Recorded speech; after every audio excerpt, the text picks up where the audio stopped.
ఎవరి బిజీ లైఫ్‌లో వాళ్ళున్న ఈ యొక్క పరుగు పోరాటంలో ప్రస్తుతం ఉన్న స్థితిగతుల మేరకు అంటే అప్పుడున్న మావోయిస్ట్ పార్టీలు, అప్పుడున్నటువంటి సిద్ధాంతాలు, అప్పుడున్నటువంటి పార్టీలు ఏవైతే ఉన్నాయో ప్రజల కోసం పనిచేశాయి. కనీసం వారు చనిపోయినప్పుడు తన ఒంటి మీద బట్ట కూడా తీసుకొని పోకుండా అనునిత్యం ప్రజల కోసం పనిచేసిన యోధులు ఎందరో ఉన్నారు.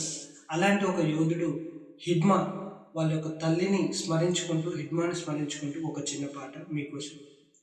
గాలికి గాయం కానే కాదు, నిప్పుకు చెదలే పట్టబోదు, నీటిని ఎవ్వడు కోయలేడు, భూమిని ఎవ్వడు దాచలేడు, వీరులు తారలై నింగినున్న పోరాటం అన్నది ఆగబోదు, ఆ వీర యోధులు కన్నా అమ్మ పుంజి నీటి కంటి నుండి పుడతారులే మళ్ళీ యోధులు, పుడతారులే వేల యోధులు, పుడతారులే మళ్ళీ యోధులు.